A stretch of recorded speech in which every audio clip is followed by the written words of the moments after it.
The massive viewing window of Earth's orbital command station displayed countless stars, but Captain James Walker's attention was fixed on something else entirely. The dark shape floating in the construction dock was unlike anything humanity had ever built before. Its hull seemed to drink in the light, making it hard to focus on any single part of the vessel. This was the HMS Nemesis, and as of today, it was his ship. "She's quite something, isn't she?"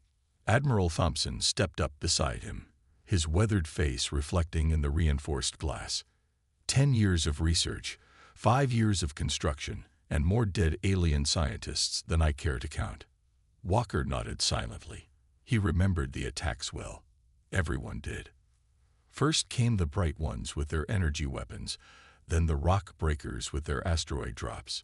Each time, humanity had barely survived. But they'd learned. They'd studied every piece of wreckage, every captured ship, and every dead alien warrior. They'd taken that knowledge and built something new. "The AI core is online, Captain," a young technician announced from behind them.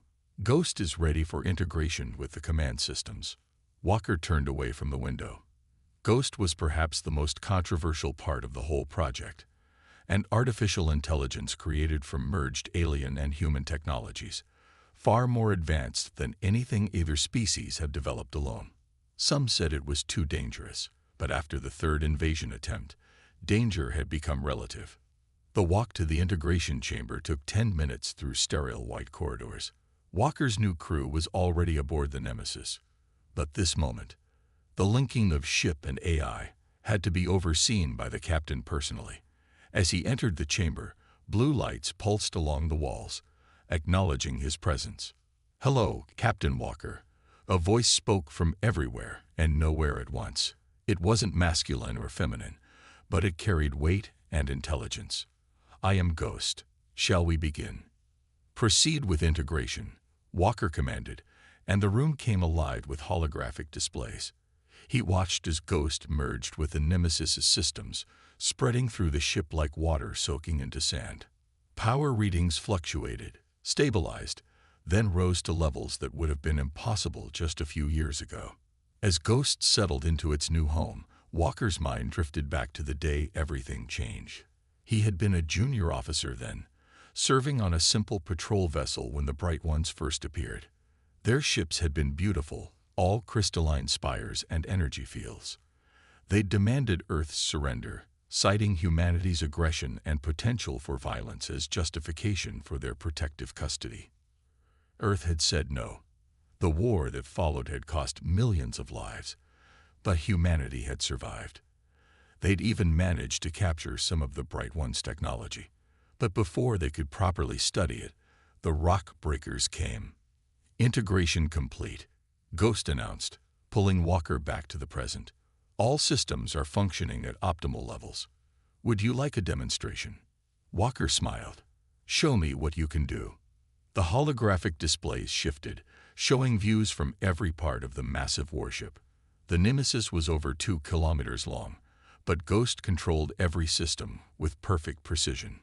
Weapons powered up and down, shield harmonics adjusted to countless scenarios, and the quantum fold drive hummed with barely contained power. "Engineering reports all systems green," Ghost reported.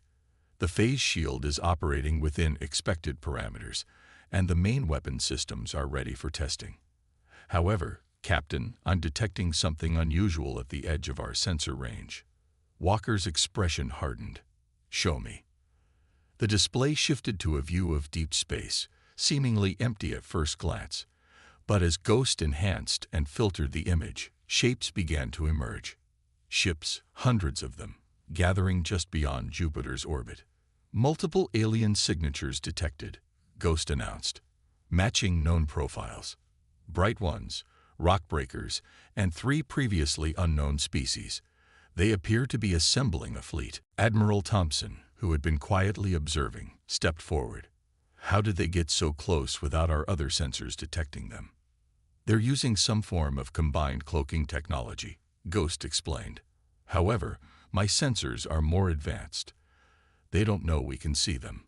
Walker studied the tactical display, his mind racing. The aliens had never worked together before. Their species were too different, too competitive. For them to join forces like this, they're planning something big, an invasion force. Most likely, Ghost confirmed. Based on their numbers and formation, I calculate a 94% probability of an imminent attack on Earth. They appear to be waiting for additional forces to arrive. Walker turned to Admiral Thompson. Sir, request permission to take the Nemesis out early. We need to show them what they're dealing with. The Admiral was already nodding. Granted. But Walker, remember what this ship can do. The Nemesis isn't just a warship. It's a planet killer. Use that power wisely. The next hour was a blur of activity as the crew made final preparations. Walker stood on his bridge for the first time, running his hand along the captain's chair. It was made of standard materials, but somehow it felt different. This wasn't just another command. This was the most powerful warship humanity had ever built. All crew are aboard and at their stations, Ghost reported. Engineering reports the quantum fold drive is charged and ready. Weapons and defensive systems are online. Awaiting your orders, Captain. Walker took his seat, feeling the subtle hum of the ship's power through the deck plates. Ghost, show me our weapons range compared to the alien fleet's position. A tactical overlay appeared, showing the Nemesis's effective strike zone. It covered nearly half the solar system. The alien fleet was well within range. Send a message to Earth Command, Walker ordered. Tell them the Nemesis is about to show the galaxy why they shouldn't have pushed us this far. Message sent, Ghost confirmed. Captain, I'm detecting increased activity in the alien fleet. They may have spotted us preparing to launch. Walker smiled grimly. Good, let them see us coming. Ghost, power up the main drives. Let's introduce ourselves. The Nemesis's engines ignited, pushing the massive ship away from its construction dock. Its dark hull seemed to ripple in the sunlight, the phase shield already active and ready. As they cleared Earth's immediate space, Walker could feel the anticipation building among his crew. Sir, his tactical officer reported, the alien fleet is breaking formation. They're moving to intercept us. They're afraid, Ghost observed. Their communication channels are filled with urgent messages. They recognize some of their own technology in our design. Walker leaned forward in his chair. They should be afraid. They came to our home, tried to destroy us, and thought we wouldn't learn from it. Ghost, prepare the quantum fold drive. Let's show them exactly what humanity does with stolen technology. Quantum fold drive spooling up, Ghost announced. Coordinates locked on the center of their formation. Phase shield at maximum power. All weapons systems armed and ready. The stars seemed to bend around the Nemesis as the quantum fold drive engaged. In the last moment before they jumped, Walker thought about everything that had led to this moment. All the battles, all the deaths, all the sacrifices. The aliens had pushed humanity to create this ship, to become something more dangerous than they could have imagined. Jump in 3, 2, 1. The Nemesis vanished from Earth's space in a flash of impossible light, ready to show the galaxy why humanity was not to be underestimated. The ultimate warship was about to earn its reputation, and the aliens were about to learn why Nemesis was named after the goddess of revenge. The Nemesis burst into existence in the middle of the alien fleet, its dark hull reflecting the light of distant stars. For a moment, everything was still. The alien ships, caught completely off guard, hung motionless in space. Their formation, once tight and organized, now seemed to freeze like prey animals spotting a predator. Multiple weapons locks detected, Ghost announced calmly. Enemy ships are powering up their main guns. They appear to be using different weapon types: energy beams, plasma torpedoes, and matter disruptors. Walker stood from his captain's chair, watching the massive view screen as hundreds of alien vessels moved to surround them. Let them fire first. I want them to see what they're dealing with. The first shot came from a bright one vessel, its crystalline hull glowing with stored energy. A beam of pure white light struck the Nemesis's phase shield. Instead of exploding or being deflected, the beam simply vanished. Phase shield absorbing enemy fire, Ghost reported. Power levels rising. Shall I demonstrate the redirect capability? Walker nodded. Show them what happens when they shoot at us. The absorbed energy coursed through the Nemesis's systems, guided by Ghost's precise control. Then, in a display that made several alien ships back away, the energy beam shot back out, not as a single beam, but as dozens of smaller shots that struck multiple targets at once.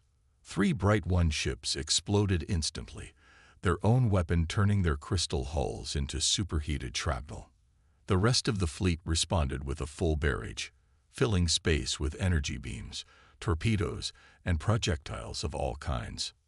The rock breakers are launching kinetic weapons, the tactical officer reported. Reading multiple asteroid fragments, accelerated to near-light speed.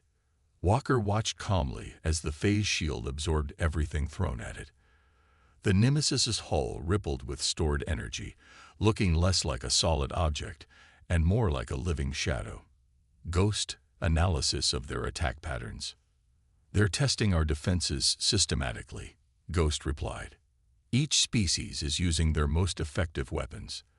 The phase shield is adapting to each new attack type. Power levels are now at 200% of normal capacity. One of the larger alien ships, belonging to a previously unknown species, moved forward. It was massive, nearly as large as the Nemesis itself. Its hull bristled with weapon ports, and it radiated enough power to destroy a small moon. Incoming transmission, Ghost announced. They're broadcasting on all frequencies. Put it through. A deep, rumbling voice filled the bridge. Human vessel, you have violated sovereign space and demonstrated hostile intent. Your technology is recognized as stolen from multiple species. Surrender now, and your crew will be treated according to galactic law.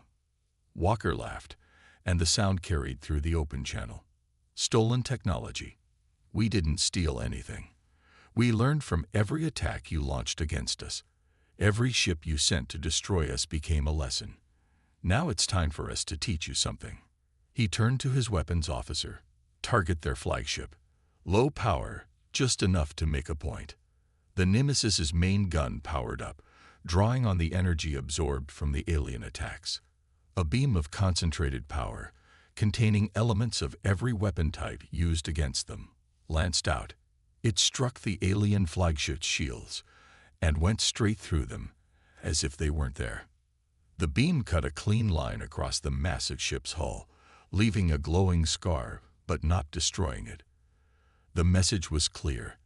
They could have cut the ship in half, but chose not to. By the void, the alien voice whispered, all arrogance gone. What have you humans created? We created what you forced us to create, Walker replied. The Nemesis isn't just a warship. It's our answer to every species that thought they could conquer Earth. Now you have 2 choices. Retreat, or find out exactly what this ship can do at full power. The bridge crew watched as the alien ships began moving. Some turned to flee immediately, their engines flaring bright against the darkness. Others held position, weapons still trained on the Nemesis. Multiple ships are sending out emergency signals, Ghost reported. They're broadcasting warnings to their homeworlds. The phrase Deathbringer appears frequently in their transmissions. The alien flagship, its hull still glowing where the Nemesis beam had struck, began to back away slowly. This is not over, humans. You cannot be allowed to possess such power. The Council will. The Council will do nothing. Walker cut them off. Return to your worlds. Tell them what you saw here. Tell them that Earth is no longer an easy target. Tell them about the Deathbringer. More ships began to retreat, their formations breaking down into chaos. The rock breakers were the last to leave, their stone-like ships turning ponderously in space. Sir, the tactical officer called out, 3 small craft are trying to scan us. They appear to be gathering technical data. Walker nodded to Ghost, who understood immediately. The phase shield pulsed once, sending out a wave of energy that fried the scanning equipment on the alien vessels. "No more studying our technology," Walker said into the still-open channel. "No more learning our weaknesses. From now on, humanity is done being your research project." The remaining ships finally began to retreat, leaving the Nemesis alone in the suddenly empty space. The crew let out a collective breath they hadn't realized they were holding. "Ghost, damage report." "No damage sustained," the AI replied, almost sounding pleased. The phase shield absorbed approximately 400 different weapon types. "Our database of defensive capabilities has been significantly expanded. Should we pursue the retreating vessels?" Walker shook his head. "No. Let them run. Let them spread the word. Computer, send all battle data to Earth Command. They'll want to know how the ship performed." As the crew began their post-battle procedures, Walker walked to the viewing window. The retreating alien ships were now just points of light in the distance, running back to their homeworlds with tales of humanity's new warship. "Captain," Ghost spoke quietly, "I'm detecting interesting patterns in the enemy communications. They're not just afraid of the ship's capabilities. They're afraid because we turned their own weapons against them. The psychological impact appears to be significant." Walker smiled grimly. "Good. Fear will keep them away from Earth better than any weapon. Set a course for home, Ghost. Our first test is complete." As the Nemesis prepared to jump back to Earth, Walker thought about what they had accomplished. In less than an hour, they had turned an invasion fleet into a retreat. The aliens had come expecting to find a primitive species with stolen technology. Instead, they had found humanity's answer to years of attacks and invasions. "Quantum fold drive charge," Ghost announced. "Course laid in for Earth. Captain, the alien communications continue to use the term Deathbringer. Should I add this to my official designation?" "No need, Ghost," Walker replied. "They'll come up with plenty of names for us, I'm sure. Just remember, we're not here to destroy. We're here to protect." The Nemesis vanished in another flash of light, leaving behind only stories and fear. In the coming days, those stories would spread across the galaxy, growing with each telling. The human warship that could not be harmed. The vessel that turned attacks back on their sources.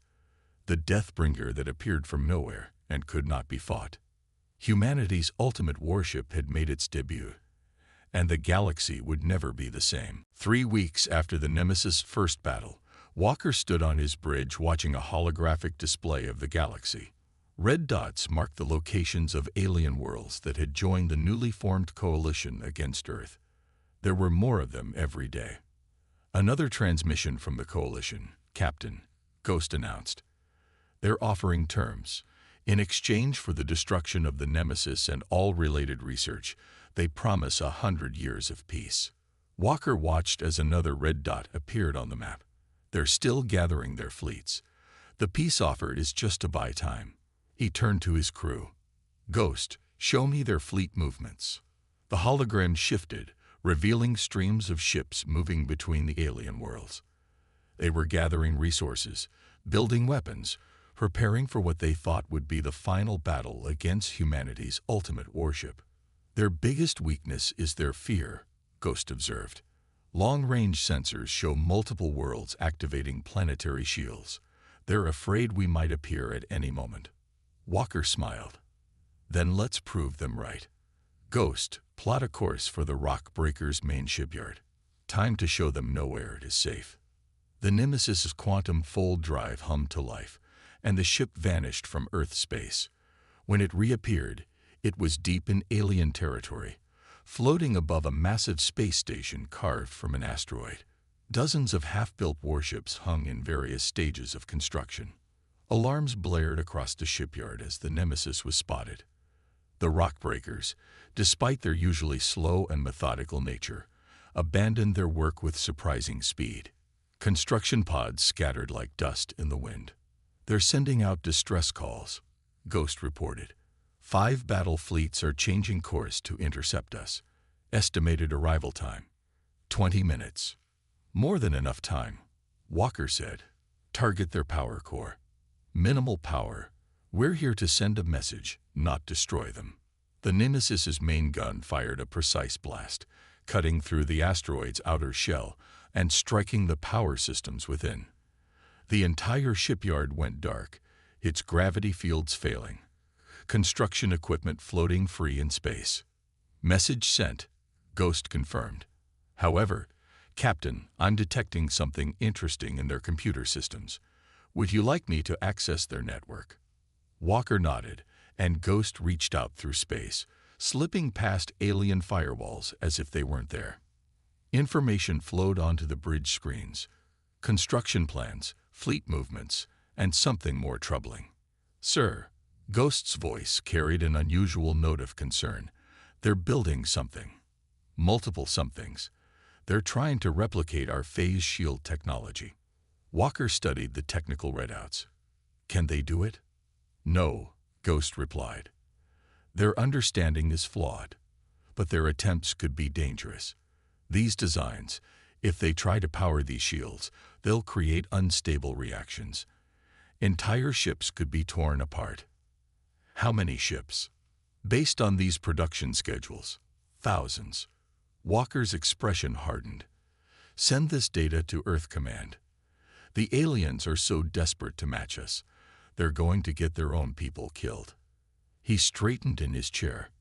Ghost, prepare for another jump. Let's visit the bright ones next. The quantum fold drive engaged again, and the Nemesis appeared in orbit around a crystalline world that shone like a jewel in space. The bright one's homeworld was beautiful, its cities made of living crystal that grew towards the stars. Multiple defense platforms activating, Ghost reported. They're charging weapon systems. Wait, Captain, they're powering down. They're broadcasting on all frequencies. The voice that came through was musical, but filled with fear. Deathbringer, we acknowledge your power. Please, state your demands. No demands, Walker replied. Just a warning.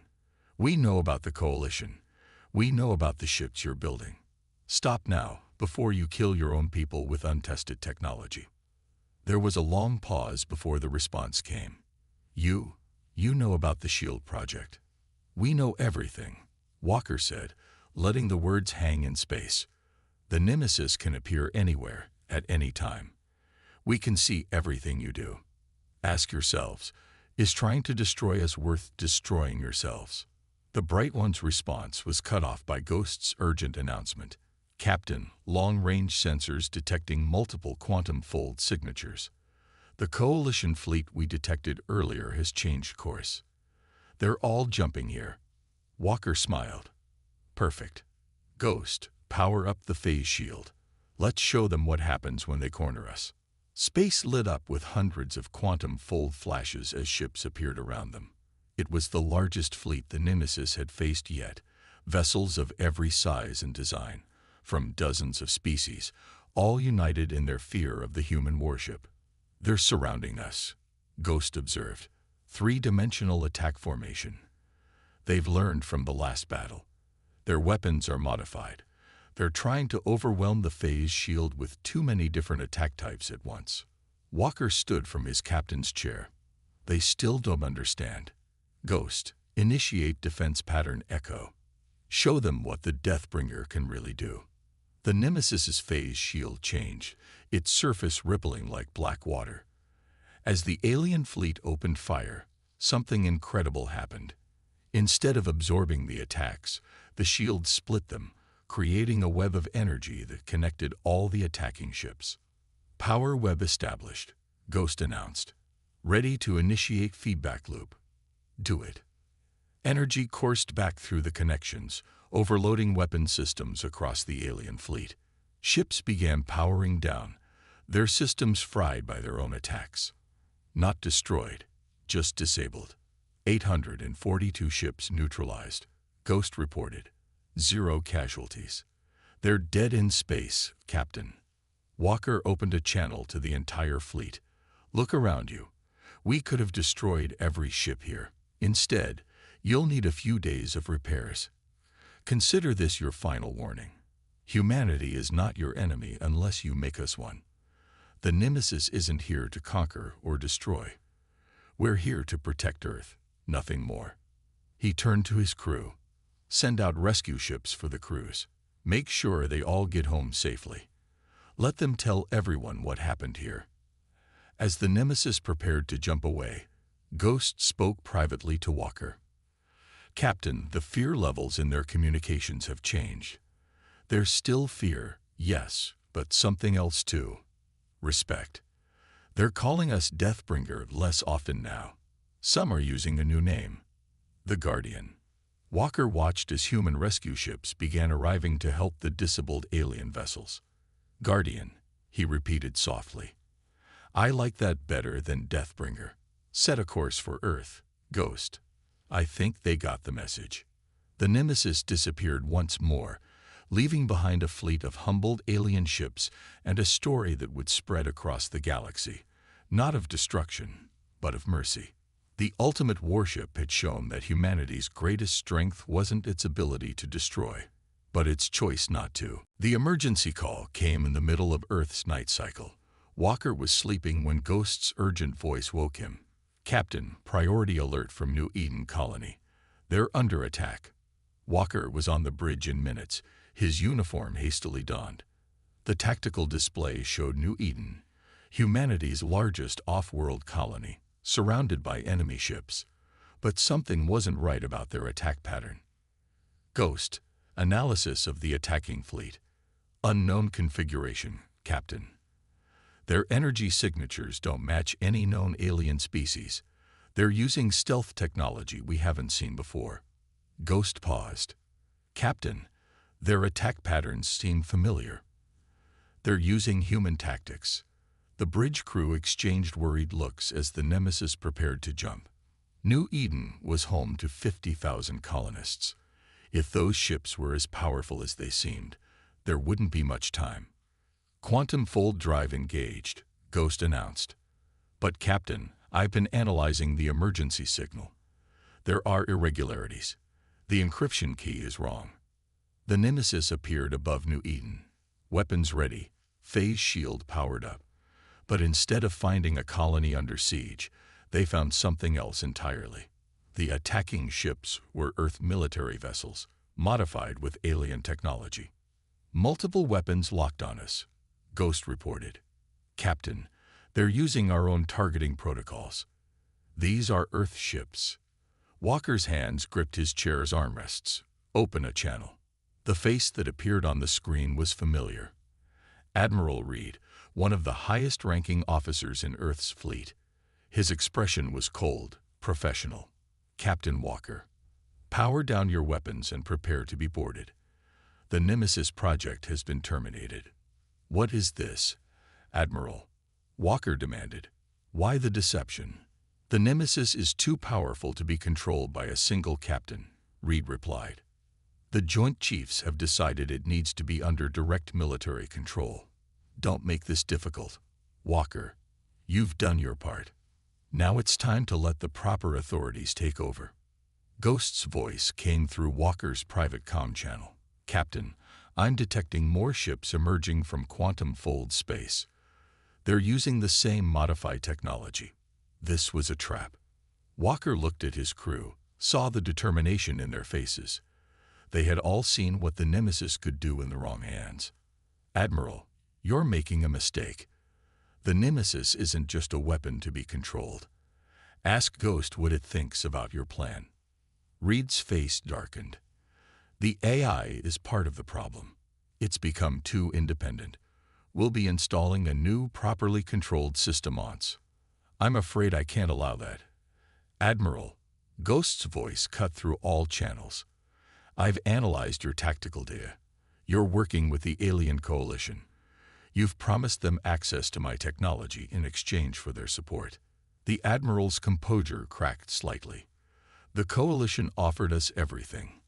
Unlimited resources, advanced technology, a seat on their council. All they wanted was the Nemesis phase shield technology. Do you know what we could accomplish with their help? I know what they would accomplish with our help, Walker replied. They'd make sure humanity never threatened them again. Ghost, show everyone what the Admiral's been hiding. The tactical display change, showing secret communications between Reed and the alien coalition, plans for controlled human expansion, restricted military development, and Earth essentially becoming a puppet state, all hidden behind promises of peace and prosperity. Incoming ships, Ghost announced. The coalition fleet is arriving. It seems the Admiral had backup plans. The space around New Eden filled with ships. Earth vessels loyal to Reed on one side, alien coalition ships on the other. The Nemesis floated between them, its dark hull seeming to absorb the light of New Eden's sun. Last chance, Walker, Reed warned. You're outnumbered 30-1. Even the Nemesis can't fight them all. Walker stood from his chair. Ghost, what are your thoughts on this situation? The Admiral's actions classify as high treason, Ghost replied, its voice carrying through all channels. He's conspired with alien powers to weaken Earth's defenses. However, the coalition fleet's presence provides an opportunity. They're all here, in one place, expecting us to surrender. Walker smiled. Are you thinking what I'm thinking? Always, Captain. Initiating defense pattern Omega. The Nemesis's phase shield changed, expanding outward in a sphere of dark energy. As it touched each ship, their weapons powered down, their engines stalled, and their communications went silent. What are you doing? Reed demanded, panic creeping into his voice.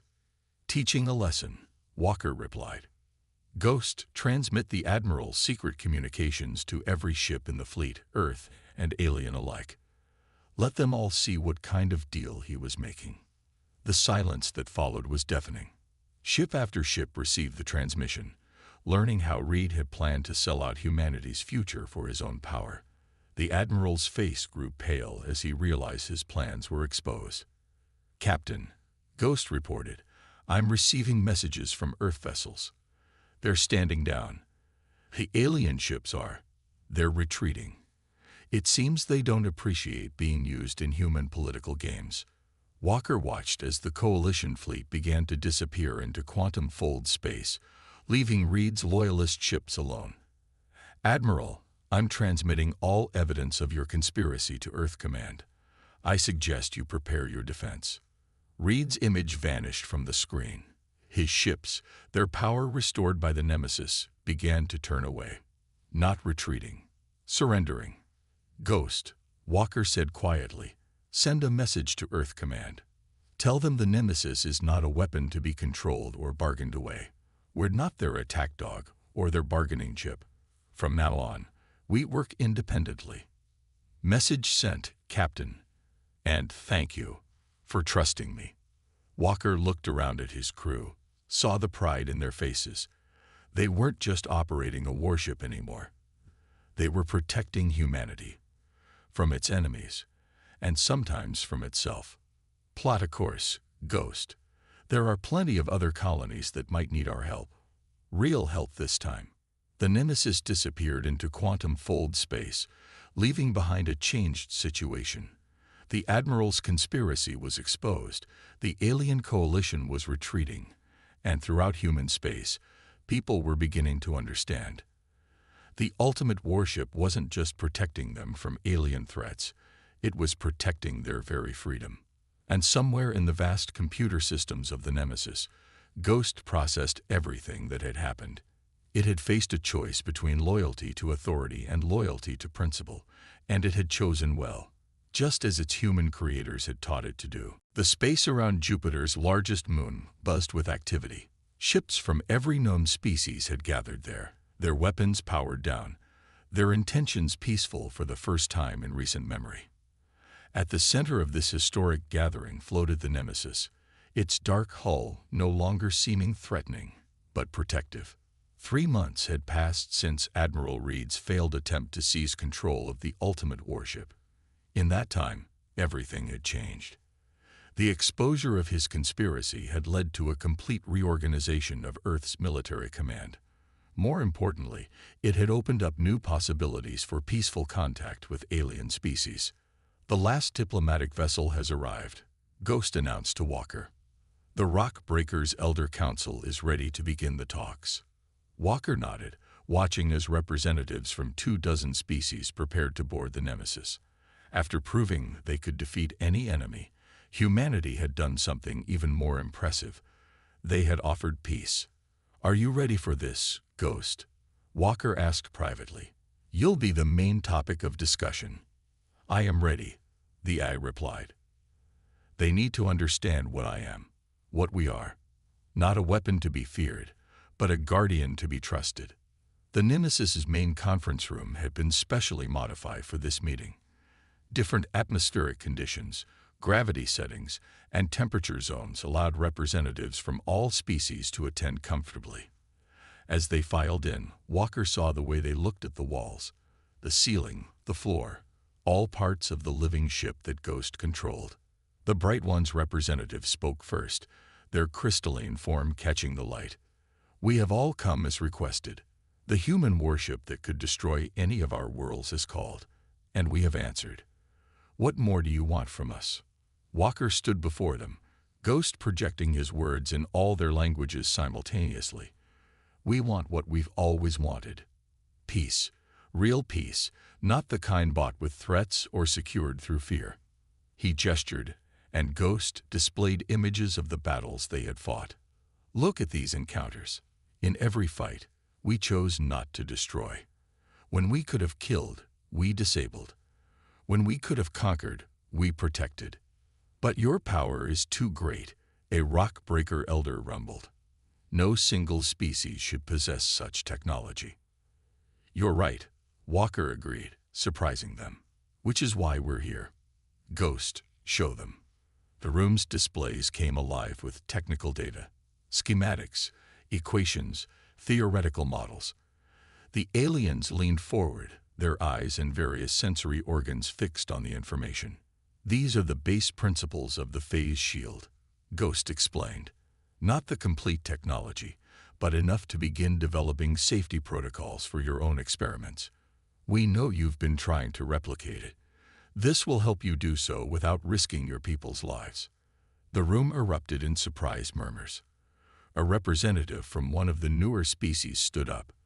"You're sharing your technology, the very thing that makes you invincible." "We're sharing knowledge that will keep your people safe," Walker corrected. "The Nemesis was built because we had to survive. Now we want to help you survive too. But there's a condition." He paused, making sure he had their complete attention.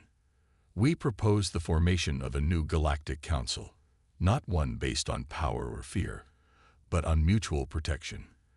The Nemesis will serve not just humanity, but and if we refuse?" asked one of the alien leaders. "Then you refuse," Walker said simply. "We won't force anyone to join. The Nemesis will still protect Earth, but we won't interfere with your affairs unless you threaten innocent lives." Ghost's voice filled the room. "I have been analyzing all known conflicts in this sector of space. 93% could have been prevented with proper communication and mutual defense agreements. We are offering you a chance to break the cycle of fear and revenge." The aliens began to talk among themselves, their conversations a mix of hope and suspicion. Walker waited patiently, knowing this was a moment that would define the future of not just humanity, but all spacefaring species. Finally, the Bright One's representative stepped forward. "We have seen what your ship can do. More importantly, we have seen what it chooses not to do. We accept your proposal." One by one, other representatives stood and agreed. Each one had seen the Nemesis in action, had witnessed its power and its restraint. They had feared it as the Deathbringer, then came to respect it as the Guardian. Now they were beginning to see it as something else, a protector of all. "Ghost," Walker said, "record this moment. Today, the ultimate warship becomes something more." "Already recording, Captain," Ghost replied. "All channels are open. Every world in range is watching. They're calling us something new in their transmissions. The Peacekeeper." The signing of the treaty took hours. The red alert blared through every deck of the UES Defender. its warning lights casting an eerie glow across Captain James Miller's tired face. He gripped the edges of his command chair, watching the tactical display with growing despair. 15 Earth ships against 40 stellar Dominion vessels, and those were just the ones they could see through the sensor jamming. "Sir, hull reports damage on decks 3 through 7, shouted Tom Barnes from his station. The young weapons officer's voice cracked with stress. "We can't take much more of this." Miller knew he was right. The battle had been raging for 6 hours straight, and the United Earth Fleet was losing badly. The year 2457 would be remembered as humanity's last stand, if anyone survived to remember it at all. "Status on the colony ships?" Miller asked, trying to keep his voice steady. Behind them, nearly 20,000 civilians were attempting to evacuate Earth's largest space colony. If the Defender and the rest of the fleet failed here, those people would have nowhere to run. "Still 17 minutes from the jump point, Captain," replied Susan Wright, her hands flying over the navigation console. "The Dominion ships are closing in fast. They'll be in range of the civilian vessels in less than 5 minutes. Miller closed his eyes for a moment. They had fought well, but the Stellar Dominion's technology was simply too advanced. Their energy weapons cut through Earth's best shields like paper, and their ships could take 10 times the punishment of anything humanity had built. "All ships, this is Captain Miller." He broadcast to the remaining fleet. "Form up on the Defender. We're going to give those colonists every second we can. It's been an honor serving with." A blast rocked the bridge, cutting off his words. Miller was thrown from his chair, his head smacking against the deck. Through blurred vision, he saw emergency force fields snap into place where a hull breach had opened up the port side of the bridge to space. Multiple direct hits. Tom yelled over the chaos of damage control alarms. "Primary weapons are offline. Shield generators air." "Captain," Susan's shocked voice cut through the noise. "Something's happening." Miller pulled himself back into his chair, blinking away stars from his vision. At first, he thought the main view screen was malfunctioning. The space between the Earth fleet and the Dominion Armada seemed to be rippling. It started as a subtle distortion, like heat waves rising from hot pavement. Then the distortion grew, spreading outward in a perfect sphere nearly a kilometer wide. The Dominion ships nearest to the phenomenon immediately broke formation, trying to back away. "Are they launching some new weapon?" Miller asked, but even as the words left his mouth, he knew this was something else entirely. The sphere of distorted space suddenly collapsed inward with a flash of blue-white lights so intense that the bridge crew had to shield their eyes. When they looked again, there was a ship there. A ship unlike anything Miller had ever seen. It was massive, easily twice the size of Earth's largest battleship. Its hull was a deep slate gray that seemed to drink in the light of nearby stars. The design was clearly human in origin. Miller could see the familiar elements of Earth ship architecture, but it was somehow wrong, as if someone had taken everything he knew about spacecraft design and twisted it sideways. "Sir," Tom's voice was barely a whisper. "Those readings, I've never seen anything like it. The power output is off the charts. They're shields, if that's what they are. They're operating on principles our sensors can't even analyze." Before anyone could respond, the mysterious ship moved. Its acceleration was impossible, breaking every law of physics Miller had ever learned. One moment it was stationary, the next it was in the midst of the Dominion fleet. Weapons fire erupted from ports along its hull, not the familiar blue pulse of Earth's plasma cannons or the green beams of Dominion energy weapons, but streams of what looked like liquid light that curved and twisted through space like living things. The effect on the Dominion ships was devastating. Their supposedly impenetrable shields collapsed instantly. Hull plating that could shrug off Earth's strongest weapons melted and peeled away like wax paper in a flame. The mysterious ship moved through their formation with impossible grace, each shot finding its mark with perfect precision. "The Dominion fleet is in full retreat," Susan announced, her voice filled with disbelief. They're running away. Miller watched in stunned silence as the mighty stellar dominion, which had never known defeat in its centuries of expansion, turned and fled from a single ship. Within minutes, they had vanished into faster-than-light travel, leaving behind the broken hulks of their destroyed vessels. The bridge crew of the Defender sat in shocked silence, trying to process what they had just witnessed. The mysterious ship hung motionless in space now, its strange weapons quiet. Under the harsh light of nearby stars, Miller could make out markings along its hull.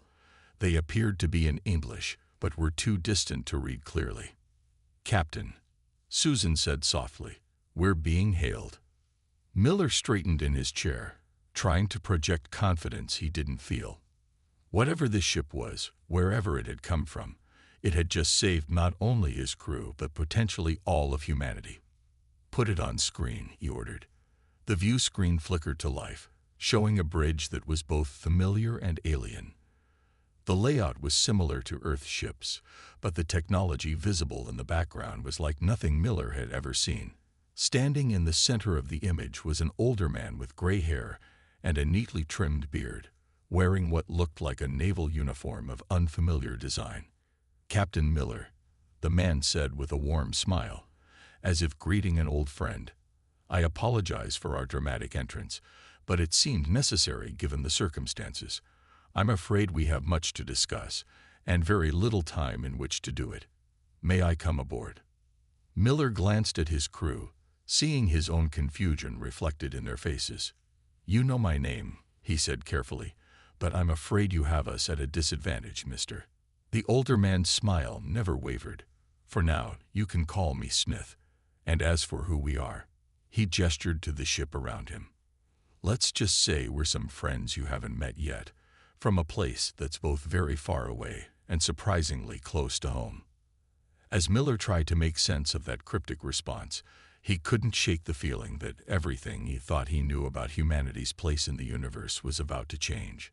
The ultimate warship that had come from nowhere was about to reveal secrets that would reshape history itself, if they could survive what was coming next. The meeting room aboard the UES Defender was silent except for the soft hum of life support systems.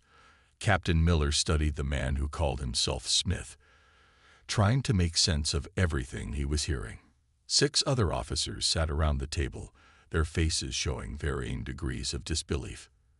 "You're telling us," Miller said slowly, "that your ship is from 300 years in the future." He glanced at the 2 people Smith had brought with him, a woman with short gray hair who had introduced herself as Roberts, and a younger man named Jones. They wore uniforms that looked almost like old Earth Navy designs from the 21st century, which made no sense for people claiming to be from the future. Smith nodded, his hands folded calmly on the table. "I understand your skepticism, Captain. In your position, I would feel the same way." He pulled out what looked like an ordinary tablet, but when he set it on the table, it projected a detailed hologram of his ship, the Phoenix, rotating slowly in the air. "Our vessel represents the pinnacle of human engineering, circa 2757. Tom Barnes, the weapons officer, leaned forward with barely contained excitement. "Those weapons you used against the Dominion fleet, I've never seen anything like them. The way they curved through space. Targeted gravity manipulation," Roberts explained, speaking for the first time. Her voice was surprisingly gentle for someone who had just helped destroy a dozen enemy ships. "We create localized distortions in space-time that we can control with extreme precision. The enemy's shields can't stop them because they operate on a fundamental level of physics that your current technology can't access." Miller noticed something odd about the way she spoke. There was a slight hesitation before certain technical terms, as if she was carefully choosing her words. He'd been an officer long enough to recognize when someone was holding back information. "Why did you come back?" Susan Wright asked from her seat near the door. "If you're really from the future, isn't there some risk of changing history?" Smith's smile faltered slightly. "History, Ms. Wright, is not as fragile as many people think. We came because we had to. In our records, this battle was a devastating defeat for Earth. The colony ships were destroyed. The Defender and her entire fleet were lost, and the Dominion used this victory as a stepping stone to eventually conquer Earth itself. A chill went through the room. Millard thought of the 20,000 civilians they'd barely managed to save. "But you've changed that now," he said. "You saved us." "Yes," Smith replied, but there was something in his eyes that made Miller uneasy. "We did, and we'll continue to help you as much as we can. The Dominion will return, and in greater numbers. They've never faced defeat before. They won't take this humiliation lightly." "Then help us understand your technology," Miller pressed. "If the Dominion is coming back, we need every advantage we can get." Smith and Roberts exchanged a quick glance that Miller couldn't quite interpret. "We can assist you in upgrading some of your systems," Smith said carefully. "But we have to be selective about what we share. Too much advanced technology too quickly could be problematic." The meeting continued for another hour, with Smith and his crew answering questions, but somehow managing to say very little of substance. They agreed to help upgrade the Defender's shields and weapons, but insisted on doing the work themselves with minimal involvement from the Earth crew. Later, in his private quarters, Miller reviewed the recording of the meeting. Something wasn't adding up. He played back the moment when Roberts had explained their weapons technology, freezing the image on her face. "Computer," he said, "analyze facial expressions and vocal patterns of the subject during this segment. Compare to baseline human deception indicators." The computer churned for a moment before displaying its results. There was a 78% match with common signs of deception: subtle eye movements, micro-expressions, vocal stress patterns. They were lying about something, but what? A knock at his door interrupted his thoughts. "Come in," he called out. Susan Wright entered, carrying a datapad. "Captain, I've been analyzing the sensor readings from when the Phoenix first appeared," she said without preamble. "There's something strange about the data." Miller gestured for her to continue. "The spatial distortion that preceded their arrival. It doesn't match any known form of time travel theorized by our scientists. The energy signature is all wrong. But I found something else." She handed him the pad. "These readings from their hull. The metal alloys we can identify seem to be manufactured using techniques that were common 50 years ago, not anything we'd expect from 3 centuries in the future." Miller frowned at the data. Could they be using old materials for some reason? It's possible, but why would they? And there's more. Susan pulled up another set of readings. Their crew is only 12 people, but they're running a ship that should need at least 100. When I scanned their life support usage, it showed they're using exactly, and I mean exactly, the amount of resources you'd expect for 12 people. No variations, no fluctuations. It's as if the readings are being fed to our sensors artificially," Miller finished. He stood up and began pacing. Their uniforms look like ancient designs. They use surprisingly simple names. They're evasive about specific details of their technology. And now these sensor readings. What are you thinking, sir? Miller stopped at his viewport, staring out at the Phoenix where it hung in space alongside the Defender. "I'm thinking we need to find out what they're really hiding. Have engineering send Lisa Thompson to help with the upgrades. She's our best engineer, but more importantly, she's good at noticing details others might miss." "You think they'll accept help from our crew?" "They've been pretty insistent about working alone." "They won't have a choice," Miller said firmly. "This is still our ship. If they want to upgrade our systems, they'll have to work with our people." He turned back to Susan. "In the meantime, I want you to dig deeper into those sensor readings. Something tells me our visitors from the future aren't being entirely honest about where, or when, they really came from." As Susan left his quarters, Miller looked back at the Phoenix. The massive ship was a mystery wrapped in contradictions, and he had a feeling that uncovering its true origins would either save humanity or lead them into an even greater danger than the stellar Dominion had ever posed. Lisa Thompson had always believed that machines couldn't lie. People could lie, data could be faked, but the machines themselves, their design, their construction, the way they fit together, always told the truth if you knew how to look. As she stood in the Phoenix's engine room, everything she saw was telling her a story that made no sense at all. "Please don't touch that panel," Roberts said from behind her. The older woman hadn't left Lisa's side since she'd come aboard, watching her every move with poorly hidden concern. Lisa pulled her hand back from what looked like a standard power distribution node, except it had markings she'd never seen before. Some looked Chinese, others reminded her of old Russian spacecraft designs, and a few seemed completely alien. "Sorry," Lisa said, trying to sound casual, "just admiring the work. The way you've integrated the quantum field generators with the main power grid is fascinating." She watched Roberts carefully as she said this, noting how the woman's expression didn't change at all, as if she didn't really understand what Lisa was talking about. "Yes, well, 300 years of advancement gives you some interesting options," Roberts replied vaguely. She gestured toward another section of the engine room. "The upgrades to your ship's shields will mainly focus on the frequency modulation systems. We can show you the basic maintenance procedures once they're installed." Lisa followed, her mind racing. In the 6 hours she'd been aboard the Phoenix, she'd spotted at least 20 things that contradicted the future technology story. Power conduits that looked like they were built using manufacturing techniques that had been outdated even before the Dominion War. Computer interfaces that somehow mixed holographic displays with physical buttons that looked like they came from the early space age. And strangest of all, sections of the ship that seemed to use completely different technological bases, as if they'd been built by entirely different civilizations. Her tablet beeped softly. A message from Captain Miller. "Anything useful?" Lisa glanced at Roberts, who was busy explaining something about shield harmonics to one of the Defender's junior engineers. She quickly typed back, "Everything. Nothing makes sense. This ship isn't from the future. It's from somewhere else entirely. Need more time."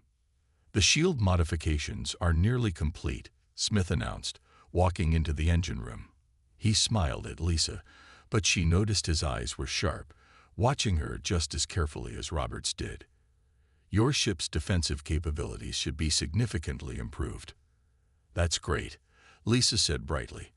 "I'd love to see the theoretical models for the modifications, so we can better understand how to maintain them." "I'm afraid that won't be possible," Smith replied smoothly. "The underlying principles are, well, let's just say they're beyond current scientific understanding. Better to focus on the practical aspects of operation." Lisa was about to press the issue when alarms began blaring throughout both ships. The Phoenix's lighting shifted to a deep red, and Smith's friendly demeanor vanished instantly. "They're back," he said grimly. "Sooner than we expected. Roberts, get to the bridge. Miss Thompson, I suggest you return to your ship immediately." Lisa rushed to the docking port, her mind still processing everything she'd seen. As she hurried through the corridors, she passed more of the Phoenix's small crew, all of them moving with practiced efficiency, but something about their movements seemed rehearsed, almost artificial. Back aboard the Defender, she ran straight to the bridge. Captain Miller was already in his command chair, watching as multiple Dominion ships dropped out of faster-than-light travel around them. 65 ships, Susan reported tensely. "Much bigger force than last time." "Captain," Lisa said breathlessly, "I need to tell you what I found." The ship rocked as the first Dominion shots hit their newly upgraded shields, but instead of the usual grinding impact, there was only a slight vibration. "Shields holding at 97%, Tom reported, sounding amazed. "Whatever they did to our systems, it's working." "Target the nearest Dominion vessel," Miller ordered. "Let's see what our weapons can do now." The Defender's main guns fired, the familiar blue plasma bolts now wrapped in a strange shimmering field. They struck the Dominion ship's shields and passed right through them, tearing huge chunks out of the vessel's hull. "Impossible," Susan whispered. "Those were standard plasma cannons, but the energy readings, it's like the shots existed in multiple phases of space at once." Lisa grabbed the captain's arm. "That's just it," Sir, their technology. It's not more advanced than ours. It's just completely different. I saw their engine room. They've got pieces of technology that look like they came from dozens of different sources, all somehow working together. It's as if they've combined technologies from multiple different human civilizations. Miller finished, his eyes widening with understanding. Not from the future, but from somewhere else entirely. The bridge crew watched as the Phoenix moved to engage the Dominion fleet. This time, their mysterious allies weren't holding back. The ship's impossible weapons lashed out in all directions, each shot finding its mark with devastating effect. But now that Lisa knew what to look for, she could see the truth. The Phoenix wasn't using one advanced technology, but rather dozens of different technologies working in concert, each one seemingly designed to counter specific weaknesses in the Dominion's defenses. "Sir," Susan called out suddenly, "I'm picking up some kind of temporal distortion from the Phoenix. It's similar to the reading we got when they first appeared, but much larger." On the main screen, space itself seemed to twist around their mysterious ally. For a moment, Lisa thought she could see something through the distortion. Other ships, other battles, other versions of reality bleeding through into their own. "Captain," Smith's voice came through the comm system, "I'm afraid we can no longer maintain the deception. Your engineer has no doubt discovered enough to guess the truth. We're not from your future. We're from your present. Just not the present you know. And right now, we need your help to prevent both our worlds from being destroyed." Miller looked at his crew, then back at the screen where the Phoenix was single-handedly holding back the most powerful invasion fleet humanity had ever faced. "Well then, Mr. Smith," he said firmly, "I think it's time you told us the whole truth." The Defenders' meeting room felt much smaller with the knowledge that pressed in from all sides. Smith stood at the front, his calm facade finally dropping away as distant explosions rattled the ship. Outside, the Phoenix was holding the Dominion fleet at bay while the two crews talked. "We come from an Earth just like yours, but different in every way that matters," Smith explained, his voice heavy with the weight of secrets finally being revealed. "In our reality, humanity never expanded to the stars. We couldn't. Our Earth was under constant attack from the moment we first reached space." "Attacks from whom?" Miller asked, though something in his gut told him he already knew the answer. "Everyone," Roberts said simply. "The Dominion was just one of dozens of hostile species we encountered. In our timeline, Earth became a fortress world. We poured every resource we had into defense technology. The Phoenix isn't a warship from the future. It's a warship built by humans who never had the luxury of peace." Lisa Thompson spoke up from where she sat examining data from the Phoenix's engines. "That's why your technology seems so mixed up. You've taken defensive systems from every human culture in your world and combined them." Smith nodded. "Chinese shield harmonics, Russian weapon stabilizers, Indian gravity manipulation systems, African quantum field technology.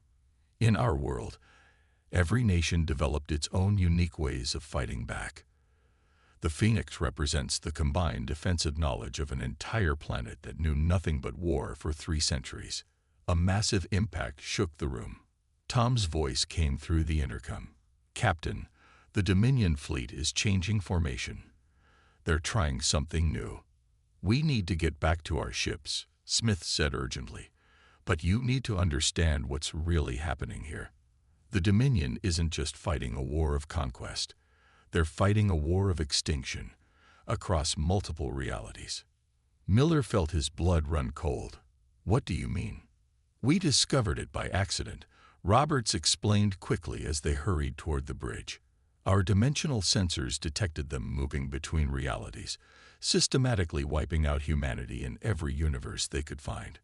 In some timelines, they use outright attacks. In others, they manipulate events to prevent humans from ever developing space travel. They reached the bridge just as another blast rocked the ship. On the main screen, the Dominion fleet was moving into a spiral pattern none of them had seen before. "That's a dimensional pierce formation," Smith said grimly. "They're going to try to bring in reinforcements from another reality. We've seen this before. They'll pull in ships from a timeline where they've already won, where they've had centuries to build up their forces. Susan's hands flew over her console. The energy readings are off the charts. They're creating some kind of tear in space-time. Now you know why we had to intervene, Smith said, turning to Miller. Your Earth's development path created incredible advancements in offensive capabilities, weapons and tactics that we never developed in our defensive-focused world. The Phoenix can protect against almost anything, but we lack the ability to strike back effectively. Miller understood in a flash. You need our weapons. Yes, combined with our defensive systems, we might have a chance to stop them once and for all. But we have to act now, before they bring in their reinforcements. Lisa, who had followed them to the bridge, suddenly spoke up. The shield modifications you made to our ship, they weren't just upgrades, were they? You were preparing us for this moment. Robert smiled grimly. The modifications allow your weapons to fire through our defensive fields without losing power, something we could never achieve in our reality. Another blast shook both ships. In the space between the fleets, a massive tear in reality was beginning to form, its edges crackling with impossible energies. We're picking up ships coming through. Tom shouted. God, there's dozens of them. Hundreds. Captain Miller, Smith said urgently, I know we deceived you. I know we came here under false pretenses. But right now, I'm asking for your trust. What we do in the next few minutes will determine the fate of humanity, not just in this reality, but in countless others. Miller looked at his crew, seeing the same determination in their eyes that he felt. They had trained to defend Earth, but now they were being called to defend all Earths everywhere. What's the plan? He asked simply. Smith's relief was visible. The Phoenix will form a defensive sphere around the defender. Our shields can hold back anything they throw at us. Meanwhile, your weapons, combined with our dimensional phase technology, can fire directly into the reality tear before it fully opens. If we can collapse it while their reinforcements are still coming through, we can trap them between realities. Lisa finished, quickly catching on. The backlash would destroy their entire invasion force across multiple timelines, Smith confirmed. But we have to time it perfectly. Too early, and we'll only close the tier. Too late, and they'll bring through too many ships for even our combined technologies to handle. Miller took a deep breath, then straightened in his chair. Susan, plot us a course directly toward that tier. Tom, charge all weapons to maximum. Let's show these aliens what happens when they push humanity too far, in any reality. As the defender began to move, protected by the Phoenix's impossibly powerful shields, Miller couldn't help but smile grimly. The Dominion had thought they could simply wipe humanity out across all realities. They were about to learn that humanity's greatest strength wasn't in its weapons or shields, but in its ability to join together in the face of impossible odds.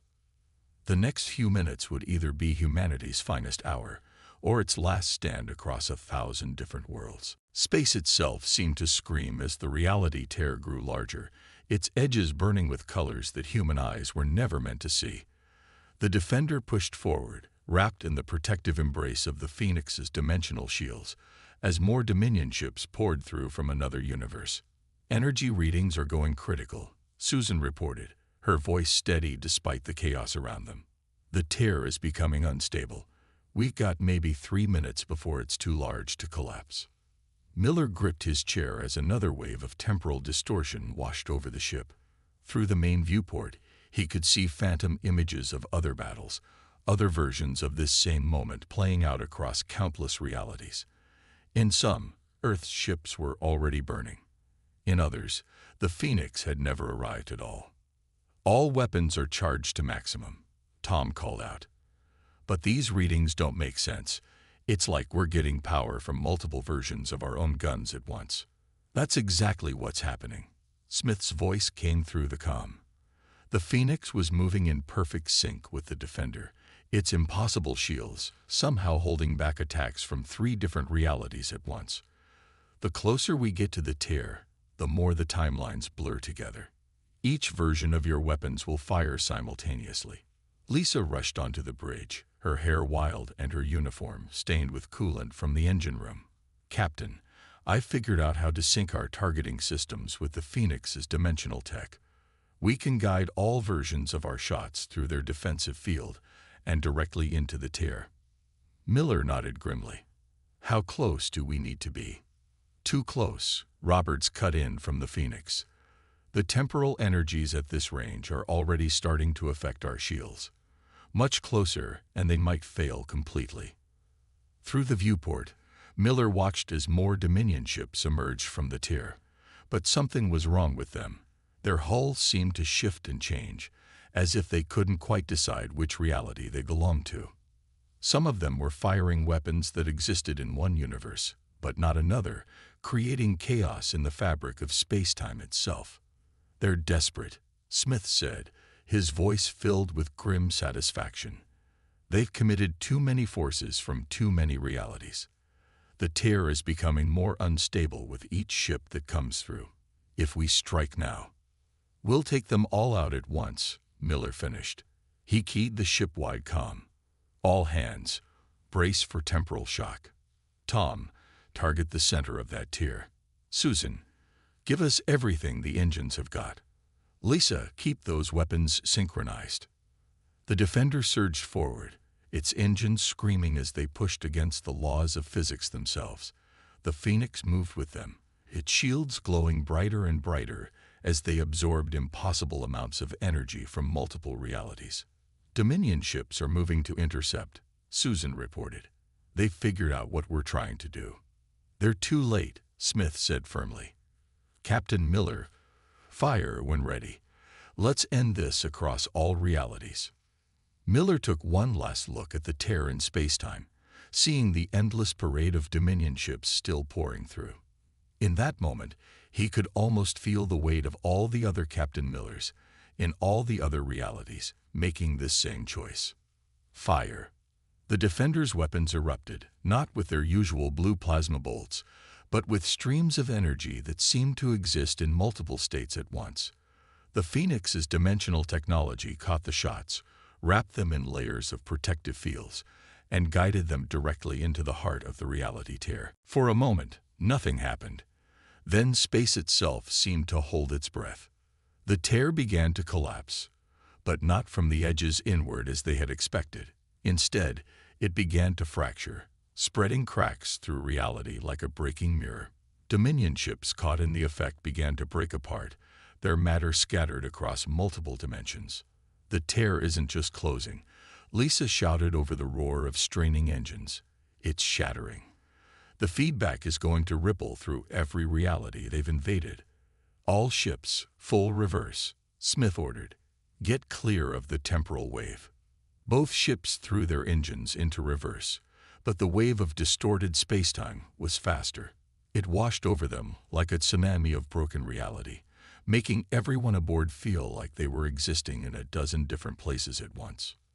Miller saw flashes of other lives, other choices, versions of himself that had never joined the fleet, versions where Earth had fallen, versions where the Phoenix had never come.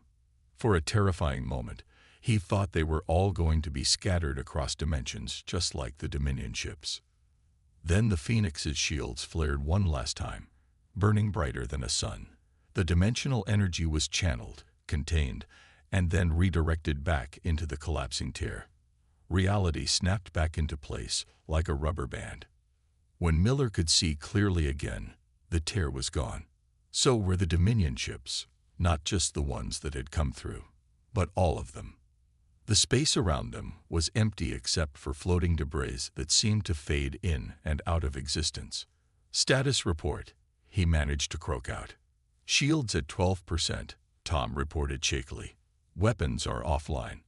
But sir, the Dominion fleet, they're just gone. All of them. Not just here, Smith's tired voice came through the comm. The temporal wave will have followed their invasion fleet back through every reality they invaded. They haven't just lost this battle. They've lost every battle, in every timeline where they tried to wipe out humanity. The Phoenix's shields, Lisa cut in, concern clear in her voice. That last burst of energy was the last thing they'll ever do, Roberts confirmed sadly. Our primary systems are burned out. We won't be able to travel between realities again. We're stuck here. Miller sat up straighter in his chair. Then I guess you'll need a new home. He smiled. I think Earth could benefit from having some experts in defensive technology around, especially if any other hostile species get similar ideas about invasion. You trust us? Smith asked. After we deceived you. You came to help us when you could have stayed safe in your own reality, Miller replied. As far as I'm concerned, that makes you Earth's allies, no matter which Earth you came from. As the two ships limped back toward Earth, Miller looked out at the stars. Somewhere out there, in countless other realities, other versions of humanity were celebrating their own victories. The Dominion had tried to wipe them out across all dimensions, but instead they had only succeeded in proving one universal truth. No matter what reality you came from, it was never a good idea to underestimate humanity's ability to stand together in the face of impossible odds.